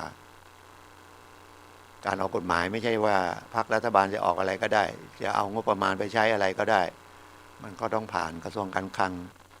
นะครับตั้งงบประมาณเพราะกระทรวงการคลังต้อง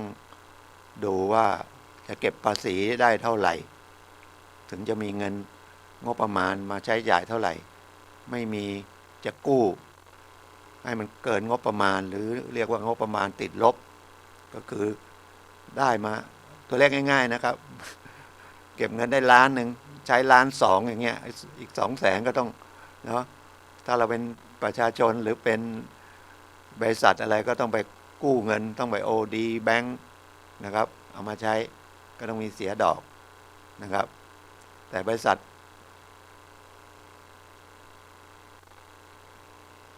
รัฐบาลก็เหมือนบริษัทเทียบง่ายๆใครถือหุ้นใหญ่ก็ไปตามคนที่มีหุ้นใหญ่เอาอย่างนี้แล้วกันนะครับ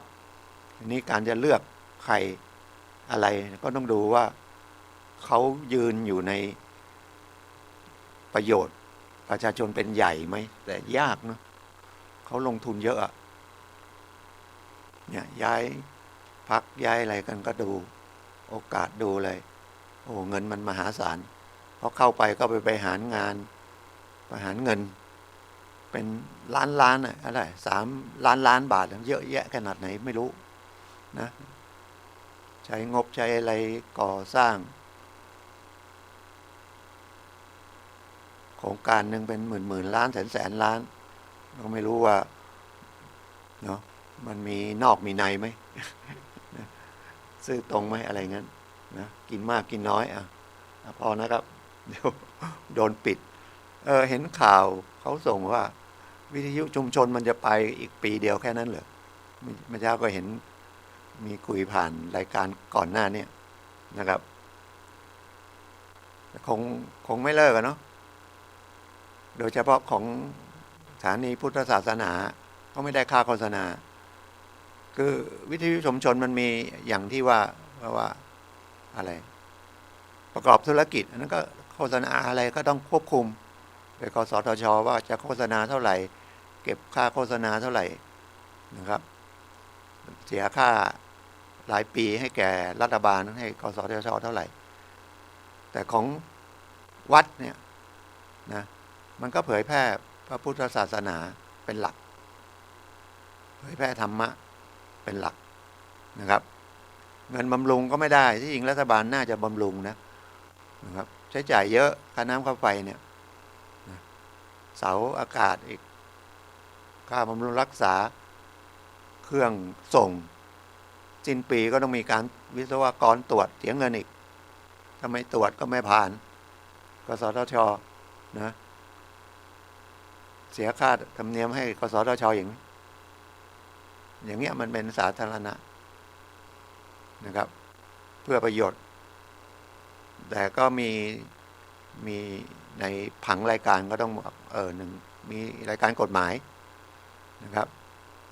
ด้วยจริงๆก็เป็นประโยชน์มากนะครับรายการกฎหมายเนี่ยประเทศปกครองด้วยระบบกฎหมาย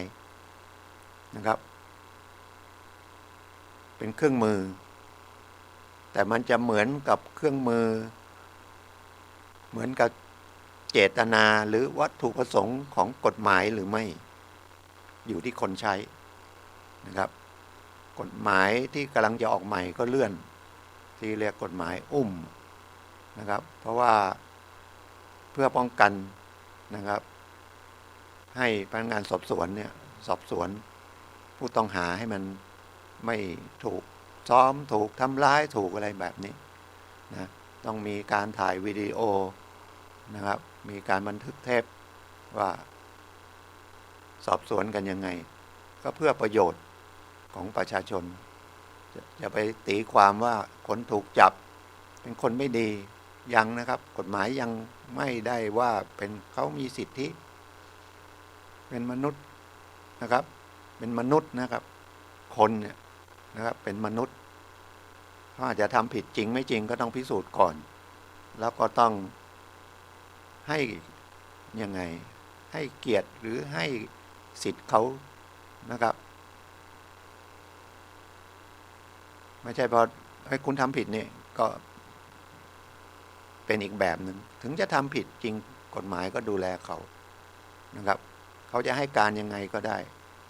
นะครับไม่ใช่เนี่ยผิดแล้วยังไม่รับสารภาพอีกไม่ให้ข้อมูลอีกไม่ให้ได้นะครับแต่กฎหมายก็มีมาตั้งนานเนี่ยว่ากำหนดว่ามีทนายไปนั่งได้แต่คนก็ไม่รู้แต่ถ้าเป็นคดีฆ่าคนตายโทษถึงประหารชีวิตนะโทษถึงประหารชีวิตเนี่ยต้องหาทนายไปนั่งแต่บางทีก็มานั่งก็เปล่านะเห็นมีพูดกันว่ามานั่งไหมหรือสอบไปก่อนมาเซ็นชื่อให้มันครบถ้วนตามหลักกฎหมายนะฮะแต่ถ้าเป็นคดีมีโทษจำคุกขึ้นไปแล้ว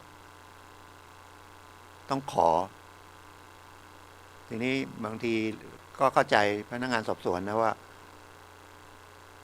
งานเยอะมากอะไรก็ไปที่โรงพักสารพัดเรื่องมันไม่ใช่แค่ขโมยกระโจนมันเรื่องรถชนเรื่องลักทรัพย์เรื่องช่อโกงเรื่องออนไลน์เรื่องโอนเงินผิดเอกสารหายสมุดบัญชีหายวุฒิบัตรหายใบขับขี่หายอะไรผัวเมียทะเลาะวิวาทนะครอบครัวรับ108เรื่องนะครับทำไมจิตใจเข้มแข็งก็นะครับอาจจะสติแตกเหมือนกับคดีที่ผ่านมาเมื่อเร็วๆนี้สารวัตรอะไรยิงปืนขึ้นฟ้าคือไม่รู้ถ้าไม่จะเคยไปต่างประเทศนะแต่ดูว่าต่างประเทศเวลาเขามีปัญหาเรื่องจิตใจเขาก็ไปพบจิตแพทย์พบนักจิตวิทยานะแต่คนไทยต้องป่วยจนเอาไม่อยู่แล้วถึงจะเอาไปส่งโรงพยาบาลนะส่งสวนปรุงอย่างเงี้ยแต่จริงๆโรงพยาบาลจังหวัดก็มีจิตเวชแต่ทีนี้มันก็มีปัญหาเหมือนว่าถ้าเคยเข้าไปแล้วมีประวัติแล้วเวลาจะรักษาหายแล้วประวัตินั้นมันก็ยังมีอยู่จริงๆก็เป็นประวัติส่วนบุคคลมันจะมีผลต่อการไปสมัครงานการเลื่อนขั้นเลื่อนตำแหน่งหน้าที่ไหม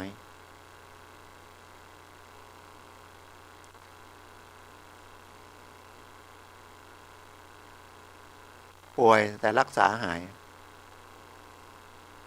แต่ยังกินยาอยู่ผมเจอคนป่วยเยอะแล้วก็ที่เจอนี่ไม่ใช่เป็นป่วยอย่างมากเลยฆ่าคนตายเลยคดีแรกฆ่า3-4 ศพพ่อแม่เขาก็รู้ว่าป่วยแต่ว่า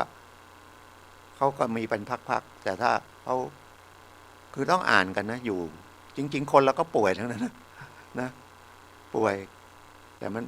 ขี้โมโหง่ายหายเร็วบางทีเรื่องเล็กน้อยโมโหมากก็เริ่มละอย่างเงี้ยมันต้องจริงๆของกรมสุขภาพจิตเขาก็มีโทรศัพท์โทรปรึกษาได้หรือทำแบบสอบถามก็ได้ก่อนนะครับปัจจุบันก็มีคดีอันนั้นไปแทงคนตายนะเพราะว่าเขาไป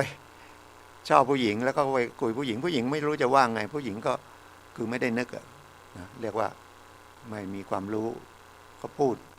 ดถึงไม่น่าพูดให้คุณฆ่าคนดีแล้วแต่ว่าฉันจะแต่งงานด้วยอย่างเงี้ย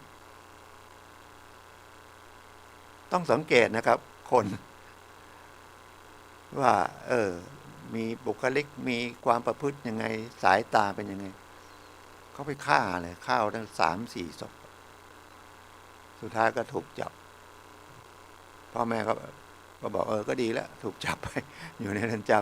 ำก็ไม่ต้องดูแลศาลก็เอาไปรักษาก็หายรักษาถ้าไม่เกินปีก็กลับมารับโทษแต่โทษน้อยเท่าไหร่ก็ได้แต่ผมก็ไม่ได้ติดตามนะก็รับโทษเท่าไหร่ปัจจุบันมีคดีหนึ่งอีก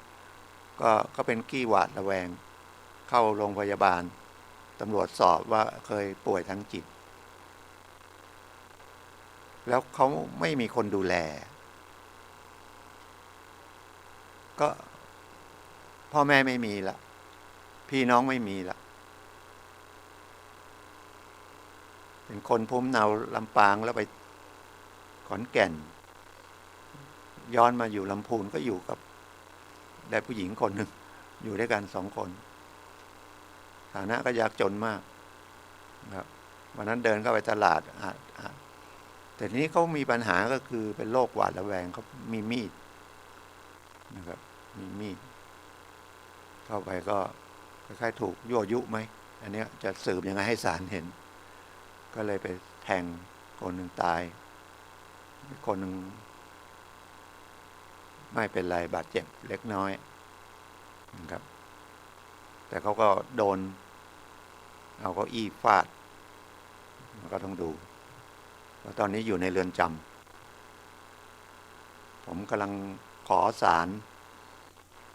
ให้เรียกประวัติจากโรงพยาบาลไปวันนั้นก็เอาไปส่งที่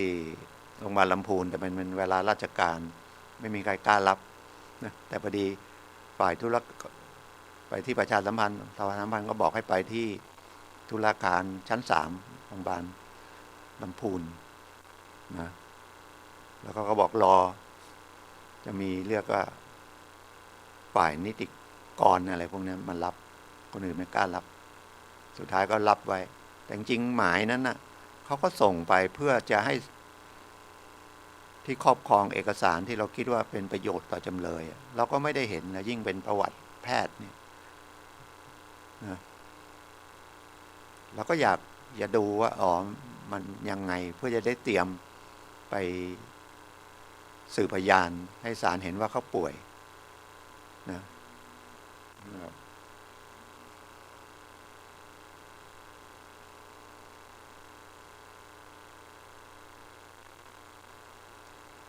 แต่หมายเขาจะให้คนครอบครองเอกสารเนี่ยออกโดยศาลนะครับต้องเขียนคำร้องเข้าไปส่งเอกสารไปให้ศาลก่อนวันสืบพยานแล้วก็ไปอยู่ที่ศาลนะแล้วก็เปิดกันตรงนั้นนะแล้วพอดีเสาร์ที่แล้วผมก็เอาหมายอีกอันหนึ่งของสวนปรุงผมก็เข้าไปที่สวนปรุงนี่ดีนะเป็นโรงพยาบาลที่เงียบสงบมากเลยนะยามก็ดีนะเห็นเราเงอะก็ถามว่ามาทำอะไรเขาจะมาส่งเอกสารก็ไปจะเข้าไปก็ไม่ได้ไปเจอยามอีกเขาบอกเดี๋ยวเอาพยาบาลมาคุยพยาบาลออกมาคุยผมก็อธิบายพยาบาลบอกคุณมาวันราชการเดี๋ยวให้พบแพทย์แล้วไปคุยกับแพทย์เลยนะเดี๋ยวผมก็ต้องหาวันเวลาราชการมาหาอีกทำไม ก็รับเอกสารนะเนาะตาหรือหน้าตาผมไม่น่าไว้ใจผมก็แนบบัตรถ่ายบัตรทนายความแนบอีกแล้วก็แนบหนังสือสำเนาแต่งตั้งจากศาลให้ผมเป็นทนายความจำเลยผมก็มาฐานะผู้แทนของจำเลยซึ่งอยู่ในเรือนจำพยาบาลบอกต้องเป็นทายาทสายตรงทายาทสายตรงหมายถึงว่าถ้าลูกป่วยก็ต้องเป็นพ่อแม่หรือลูกหรือภรรยาตามความหมายผมเข้าใจกุลวะควบคุมสิทธิ์ของผู้ป่วยไม่ใช่ใครก็ไปเยี่ยมได้ใครก็ไปดูประวัติได้ก็ต้องเป็นญาติแท้ๆญาติสายตรงนะครับแต่ถามนี่ญาติไม่มีนะผมพยายามติดต่อหาญาติไม่ได้เลยนะจดหมายไปทางขอนแก่นก็ตีกลับมาแล้วก็บอกอื่นๆแล้วตอนนี้ผมก็ส่งจดหมายไปที่บ้านภรรยาเขาที่หนองช้างคืน 3-4 วันแล้วบอกให้ได้รับแล้วโทรผมนะครับโทรหาผมก็เงียบไปไปรษณีย์ไทยบางทีส่งใกล้ๆนะผมเคยส่งนะครับลำพูนไปต้นทงหายไปเลย2 อาทิตย์ผล2 อาทิตย์แล้วเข้าไปส่งธรรมดาเนี่ยแม้แต่ส่งตอบรับเขาก็ไม่ได้รับผิดชอบอะไรหรอกนะบางทีก็ส่งไม่ส่งเขาก็ขีดอื่นๆแล้วก็เซ็นความรับผิดชอบสำคัญนะครับอันนี้พูดเรื่องที่ผมประสบนะครับแต่เรื่องอื่นอาจจะดีก็ได้เนาะเดี๋ยวไปรษณีย์ฟังบอกว่าผมทำให้เขาเสียชื่อมาฟ้องหมิ่นประมาทผมเดี๋ยวก็ต้องหาโอกาสไปสวนปรุงอีกแต่ถ้ารู้จักเนี่ยคนใดชอบถ้ารู้จักหมอรู้จักอะไรเนี่ยมันก็อาจจะพอคุยง่ายหน่อยอย่างที่ผมไปรุ่นมัธยมนี่ก็มีหมอนะแพทย์มีทันตแพทย์มีข้าราชการชั้นผู้ใหญ่มีเฒ่าแก่ใหญ่ทั้งนั้นนะครับแต่ก็โอเคนะครับโอเคกันยังกูมึงอยู่ได้นะเราผมว่าผมน้อยกว่าเพื่อนนะแต่ก็นั่งเครื่องไปเพื่อจะเจอเพื่อนแล้วก็วันก่อนที่จะไปเจอชั้นมัธยมนี่ก็ไปเจอเพื่อนพานิชย์พระนครก็ไปหาเขาที่รวมกันได้ 4-5 คนนะไปหาเขาที่พระประแดงโอ้ต้องเพื่อนผู้ชาย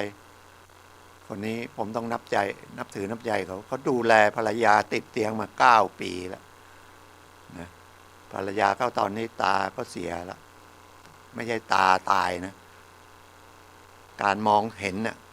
เป็นต้อหินไปแล้วมองไม่เห็นแล้วต้อง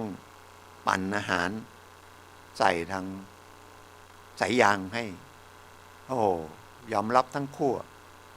ผู้หญิงก็จิตใจเข้มแข็งติดเตียงมาอารมณ์ยังดีนะดีกับเราอีก นะถ้าเราติดเตียงคงไม่ไหวนะแล้วใครมาป้อนของอาหารนี่คงไม่ไหวนะครับเครียดลองจับให้เราอยู่เฉยๆดิมันไม่เหมือนไปนั่งสมาธินะแม้แต่นั่งสมาธิบางทีมันก็ไม่ได้นะครับนั่ง5 นาที10 นาทีหรือนั่งครึ่งชั่วโมงเนี่ยนะครับหรือให้ไปอยู่คนเดียวเงียบๆแต่ผมชอบอยู่คนเงียบๆมันก็ไม่เป็นไรนะคนไม่ได้นะอย่างเด็กรุ่นใหม่เนี่ยนะไปยุ่งเขาไม่ได้ห้องก็จะรกยังไงก็ไปว่าไม่ได้นะเขาจะทำอะไรก็ไปค้านอะไรไม่ได้นะครับเท่าที่เห็นนะครับก็เป็นเรื่องที่มันคุยกับท่านแล้วกันนะครับ ผู้ต้องหาก็คือชั้นพนักงานสอบสวนพอพูดเรื่องนี้ก็มีเรื่องหนึ่งก็โทรมาก็น่าสงสารเขาขี่จักรยานยนต์มอเตอร์ไซค์เสร็จแล้วโดนรถไถเขตมันประมาณห้วยไซห้วยยาบติดต่อสันกำแพงนั่นรถมอเตอร์ไซค์เขาก็พุ่งไปชนมอเตอร์ไซค์ข้างหน้าจนไปข้างหน้าบาดเจ็บตัวเขาก็บาดเจ็บตอนนี้ยังเดินเหินอะไรไม่ได้เลยนะแต่นี้เขามีปัญหาคือไอ้แท็กเตอร์คันนั้นมันหายไปเลยไม่มีใครเห็นไม่มีพยานนะแต่เขาจริงๆคนที่เขาไปชนน่ะเขาก็เห็นแต่เขาไม่อยากพูดเพราะเขากลัวว่าจะไม่ได้ความช่วยเหลือแล้วบังเอิญเขาก็เนี่ยพูดหลายครั้งพรบขาดเขาได้รักษาเยียวยาเล็กน้อยแค่นั้นทำงานบริษัทนะบริษัทเขาก็ยังให้ลาได้3 เดือนนะครับรักษาตัวแต่ไปมาใส่อีกคันหนึ่งนะครับที่เจ็บก็รักษาพยาบาลไม่ถึง20 วันมันก็ไม่สาหัสแต่เขาจะมาฟ้องเรียกคนที่เป็นแสนเลย ไม่รู้จะช่วยยังไงไปดูกล้องมีกล้องไม่ทำงานผมก็บอกพยายามหาพยานนะครับหรือไม่นั้นคุณก็บันทึกเป็นหลักฐานหรือร้องทุกข์เป็นคดีของคนอย่างเดียวว่าคุณโดนไอ้แท็กเตอร์มาชนแล้วสืบหานะครับอยู่ระหว่างสืบหาตำรวจต้องรับนะครับไม่ใช่ว่าให้คุณไปหาภาพมาก่อนหาคนมาก่อนเหมือนลักทรัพย์เนี่ยคุณเห็นไหมไปหามาก่อนไม่ใช่นะครับถ้ามางานสอบสวนพูดอย่างนี้ไม่ใช่รถหายไปอย่างเงี้ยคุณต้องไปหาเนี่ยมันหายไปยังไงใครเอาไปแล้วถึงตำรวจถึงจะไปจับได้เนี่ยไม่ใช่นะร้องทุกข์ได้นะครับของหายแล้วก็คนลักตำรวจก็ต้องไปหาข้อมูลมานะครับมีอำนาจนะครับเพราะถึงจะไปตรงแถวเซเว่นเนี่ยเราไปขอกล้องขออะไรไม่ได้ก็ต้องมาโรงพักอยู่ดีโรงพักก็มีหนังสือไปนะครับเป็นหมายไปขอตำรวจขอได้นะครับผมก็บอกให้พอดีก็ให้ไปลองติดต่อที่ยุติธรรมจังหวัดนะดูแลเรื่องนี้นะครับถ้าต้องการทนายก็มีให้ได้แต่ต้องเข้าคณะกรรมการแล้วคุณบาดเจ็บอย่างถ้าเกิดมันไม่มีคู่กรณีอย่างนี้ก็มีได้รับเงินทดแทนนะครับได้รับว่าทดแทนแต่ต้องขอเข้าไปนะคณะกรรมการก็จะว่ายังไงนะแต่ความเห็นผมเหมือนเราเดินอยู่ถนนเนี่ยรถชนเราบาดเจ็บแล้วเราจำรถคันนั้นอะไรไม่ได้เลยหรือโดนลูกหลงนะเจ็บทางร่างกายเนี่ยก็ไปขอที่ยุติธรรมจังหวัดนะครับตามพรบทดแทนแก่ผู้เสียหายและจำเลยหมายถึงจำเลยที่จับผิดตัวแพะนะครับศาลตัดสินจำคุกแล้วสุดท้ายมาพิสูจน์ได้ว่าไม่ใช่ก็จะได้ค่าติดคุกค่าเสียเวลาค่าอะไรแต่ว่าประวัติมันก็ต้องลบไปด้วยนะครับลบไปด้วยประวัติมันน่าจะนะมันควรจะลบเกิดเขาจะไปทำงานราชการทำอะไรเคยติดคุกติดตารางนะครับเนี่ยแล้วบางคนก็มาถามว่าข้าราชการเนี่ยจะไปสมัครงานเนี่ยผมเคยโดนข้อหาจราจรเนี่ยมันเกี่ยวกันไหมข้อหาประมาทเกี่ยวกันไหมไม่เกี่ยวนะครับไม่เกี่ยวมันไม่ใช่อาชญากรรมถ้าคุณเคยลักทรัพย์เนี่ยเขาไม่เอาคุณออกไปอยู่แผนกบัญชีนะแต่ที่จริงมันก็ต้องมีอายุเนาะมีเวลาว่ากี่ปีไม่ใช่คดีลักทรัพย์10 ปีมาแล้ว5 ปีมาแล้วเนาะอาจจะติดคุกมาแล้วอย่างเงี้ยแล้วไปทำงานไม่ได้เลยมันก็เท่ากับกดดันให้เขาเกิดนะไม่มีอาชีพเดี๋ยวก็ แทนที่จะเป็นพลเมืองดีก็อาจจะพลเมืองไม่ค่อยดีนะครับ ก็ใครมีปัญหา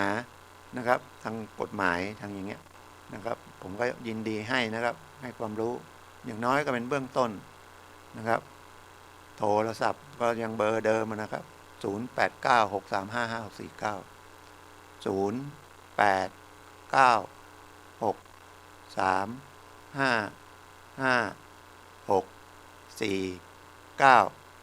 แล้วถ้าต้องการพบทนายความที่เป็นทนายอาสาทุกวันเลยนะครับที่โรงพักนะครับกองเมืองโรงพักช้างเผือกโรงพักแม่ปิงนะมีทนายนั่งช่วงเวลาราชการทุกวันถ้าเวลาราชการไปที่ศาลจังหวัดศาลเด็กศาลเด็กก็นั่งทุกวัน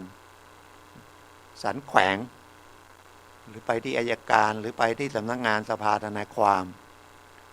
ของเชียงใหม่ก็อยู่ที่ตลาดอ้อมเมืองนะครับคนลำพูนอาจจะได้ฟังทางนี้หรือผ่านไปทางลำพูนมีเรื่องทางลำพูนนะแวะไปหานะไปมีเรื่องทางลำพูนหรือผ่านไปลำพูนก็ได้ไม่จำเป็นนะครับไปหาทนายให้คำปรึกษาหมดอะคุณมาจากไหนนะครับที่ต้นธงนะครับกับที่นิคมอุตสาหกรรมก็ตรงข้ามกาดอินทรนะครับมีป้ายอยู่นะครับอยากให้ไปใช้นะรัฐบาลอุตสาห์จัดหาให้นะแล้วก็มีงบประมาณให้เบี้ยเลี้ยงทนายที่ไปนั่งอีกนะส่วนใหญ่ไปก็มุ่งหน้าไปเรื่องกับตำรวจเท่านั้นจริงๆระหว่างรอตรงนั้นนะมาคุยทนายจะได้ประโยชน์มากนะบางทีไปคุยตรงๆมันอาจไม่ใช่อย่างที่เรากฎหมายเขาว่าไว้นะครับหรือบางอย่างทนายอาจจะบอกให้ถ้าคุณอย่างนั้นคุณมีส่วนในความผิดด้วยอันนี้ไม่ได้สอนไม่ดีนะคือยิ่งมีความรู้เท่าไหร่โอกาสตัดสินใจไม่ผิดแล้วครับผิดยากเหมือนเราเดินทางไม่ใช่ดูแต่ Google นะเราก็ต้องดูภูมิประเทศเราก็ต้องจำไม่รู้ถามกล้าถามแล้วก็ต้องถามให้ว่าเราจะไปไหนแจ้งให้เขาชัดนะอย่างผมไปกรุงเทพลงจากดอนเมืองไปโอ้โหเดินไกลมากไปขึ้นรถไฟสีแดงแล้วก็ขึ้นบันไดเที่ยวก่อนเคยไปไม่รู้ลิฟต์เขาก็มีสำหรับคนสูงอายุนะครับแล้วก็มีบันไดไฟฟ้าไปอ่านป้ายอย่างเดียวมันบางทีเราเข้าใจผิดชี้ตรงนั้นชี้เป็นหมายเลขว่าชั้นรา3ชั้นรา4คือเราก็ต้องพยายามถามคนที่เขารู้ไม่รู้ก็ถามเจ้าหน้าที่นะครับแล้วมันเลี้ยวมันได้เดินตรงๆเลี้ยวไม่รู้กี่เลี้ยวน่าจะมีป้ายบางทีเราก็ป้ายเล็กนะแต่ก็ยังดีเขาก็มีเจ้าหน้าที่นะครับรปภมั่งเจ้าหน้าที่ประชาสัมพันธ์มีประชาสัมพันธ์ก็มีที่เป็นรักษาความปลอดภัยก็มีก็ต้องถามนะคนตาบอดยังขึ้นได้วันนั้นผมขากลับเจ้าหน้าที่เขาส่งเพราะไปเองไม่ได้มันมีหลายชั้นหลายช่องนะครับถามเอามันไม่สะดวกสบายเหมือนสนามบินบ้านเราน้อยๆอย่างนี้นะ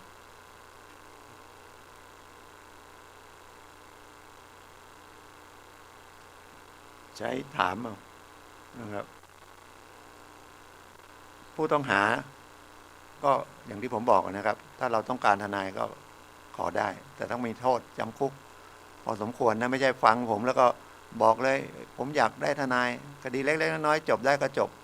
ทำผิดจราจรก็โดนปรับนะครับโดนปรับแต่ถ้ามันมียาเสพติดถ้ามันเสพจะให้เขาจับนะครับเดินเข้ามา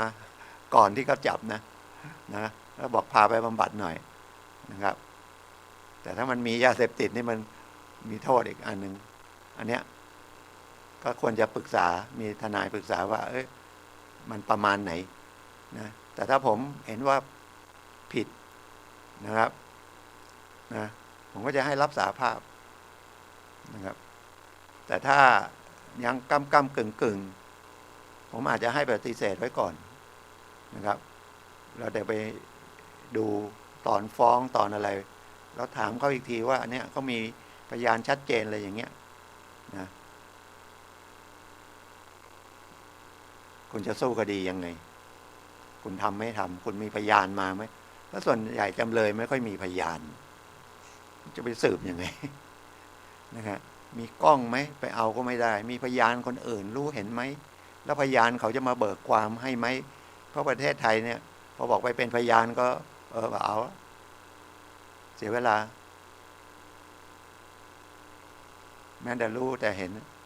นะแต่ตำรวจเขามีพยานไม่มาเขาก็เรียกหมายแต่ทางจำเลยก็ขอหมายเรียกได้แต่การจะมาเบิกความเขาจะกล้าเบิกบางทีก็บอกไม่รู้ไม่เห็นจำไม่ได้อย่างเงี้ยมันก็ยากก็ต้องพยายามถามให้ได้ว่าไอ้ที่ความผิดของคนเนี้ยมันผิดจริง 100% ไหมจะทำยังไงให้ศาลเขาเห็นว่ามันไม่ใช่ครึ่งอย่างเงี้ยท่านก็จะปล่อยนะครับโจทย์สืบไม่ชัดมันยากคดีอาญานะครับแต่ถ้าคดีแพ่งถ้ามันกู้เงินเยอะๆมาแล้วเขาให้กู้มาเนี่ยแล้วตอนนี้ตัวเองทรัพย์สินก็ไม่มีที่ก็จำนองอีกเจ้านึงอีกเจ้าก็เอารถมายึดรถไปแล้วมาฟ้องนะไปก็ไปประนีประนอมส่งไม่ได้ก็แค่นั้นไม่ต้องตกใจที่ดินแปลงนั้นที่มีจำนองเนี่ยยังไงเดี๋ยวส่งไม่ได้เขาต้องยึดขายทอดตลาด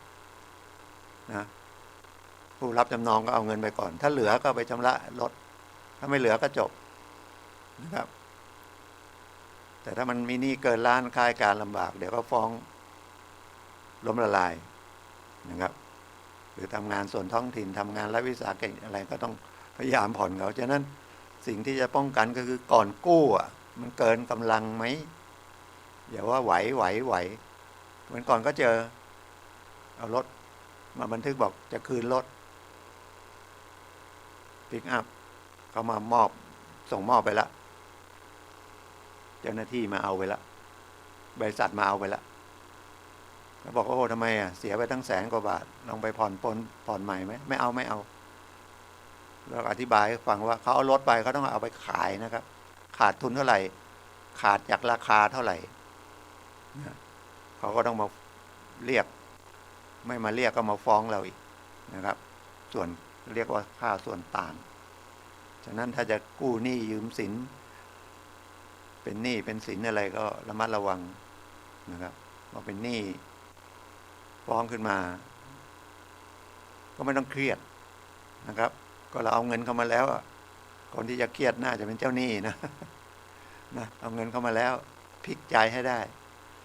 นะบางคนเดี๋ยวมายึดบ้านไม่มีที่อยู่ก็ก่อนมีบ้านอยู่ที่ไหนแล้วนะหลังใหญ่ก็ขายที่ไปอยู่หลังเล็กนะครับ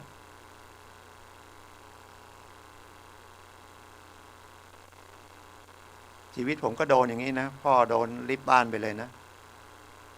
หอบลูกกลับบ้านไปอยู่สวนปลูกกระต๊อบอยู่นะ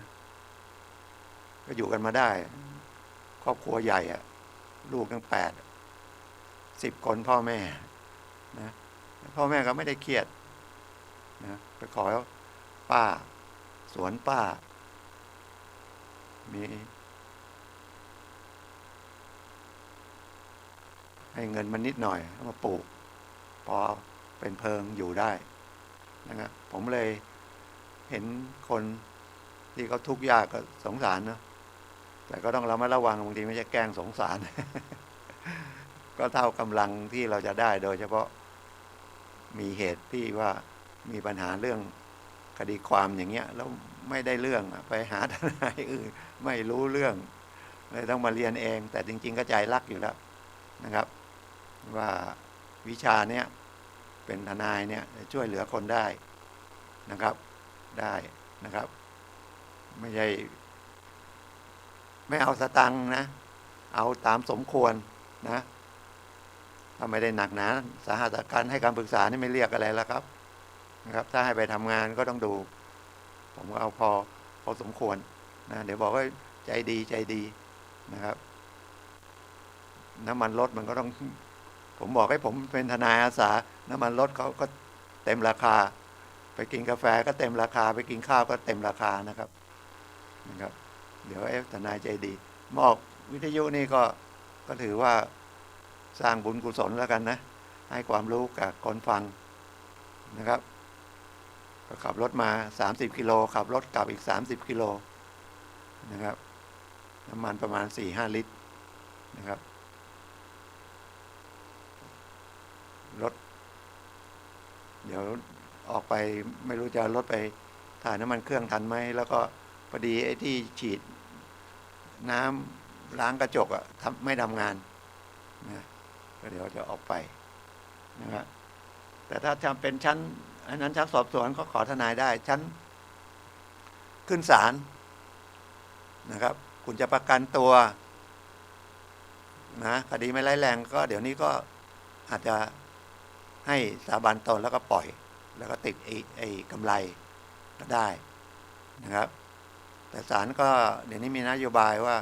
ทำไมร้ายแรงจริงๆนะก็ให้ประกันนะครับแต่ชั้นโรงพักเนี่ยเขาคุมได้วันเดียวนะครับวันเดียวก็ส่งศาลก็ไปประกันชั้นศาลนะครับได้นะครับเพราะว่าถ้าไม่มีจริงๆก็ต้องพึ่งเช่าหลักทรัพย์อะไรนะก็ไม่เกิน10%แต่ดูทางระบบราชการก่อนแล้วกันนะครับมันง่ายนะครับมันง่ายนะครับไม่ยากนะครับไม่ยากชัดเจนไหม เบาไปครับก็เสียงอาจจะไม่ชัดนะครับพูดห่างไมค์ไปหน่อยเห็นมันวิ่ง ก็ขออภัยนะไม่ค่อยเทคโนโลยี พยายามจะพูดนะครับแต่คลื่น104นี่ก็ไปไกลนะไปไกลมากเลยนะครับทั่วเชียงใหม่นี่ก็นั่นนะสันทรายนะครับเลยทางนี้ก็สันปะตองน่าจะเลยหางดงสันปะตองไปทางแม่ริมนู่นก็เลยแม่ริมไปนะครับก็ทุกวันเสาร์นะครับทุกวันเสาร์นะครับทุกวันเสาร์10 ถึง 11 นาฬิกาผมก็มาพบกับท่านยกเว้นติดธุระสำคัญจริงๆหรือเจ็บป่วยพยายามไม่ป่วยนะจะพยายามไม่ป่วยนะครับก็ทวนนิดนึงว่าวันนี้เป็นวันที่18เป็นเริ่มปกครองส่วนท้องถิ่นเรียกว่าสุขาภิบาลตั้งรัชกาลที่5ที่ท่าฉลอมนะครับแล้วก็ผมก็พูดว่าผมไปพบเพื่อนชั้นมัธยมนะครับแล้วก็ไปพบเพื่อนเรียนอาชีวะนะครับก็ทุกคนก็เป็นข้าราชการผู้ใหญ่เป็นหมอเป็นอะไรนะเป็นนายธนาคารเป็นอะไรมั่งแต่เกษียณหมดแล้วครับนะแต่มีบางคนก็ยังเป็นที่ปรึกษาอะไรได้นะครับผมก็จริงๆก็เกษียณละ15 ปีมาแล้วแต่ก็ใช้วิชากฎหมายเนี่ยนะครับแล้วก็เพื่อฝึกสมองเดี๋ยวจะเป็นอัลไซเมอร์น้องสาวผมก็เป็นอัลไซเมอร์นะไม่ได้ไปไหนทำงานเกษียณเสร็จอยู่บ้านลูกก็ไม่อยู่ด้วยนะครับลูกไปอยู่อเมริกาทั้ง2 คนเลยสามีชวนไปไหนก็ไม่ไปสุดท้ายเป็นอัลไซเมอร์สุดท้ายก็หลับไปเลยนะครับไม่หายใจนะครับอายุสัก70ก็เสียละแล้วผมก็ไปพักไปกรุงเทพไปพักบ้านเพื่อนชั้นมัธยมเนี่ยก็ไปนอนก็คืนนึง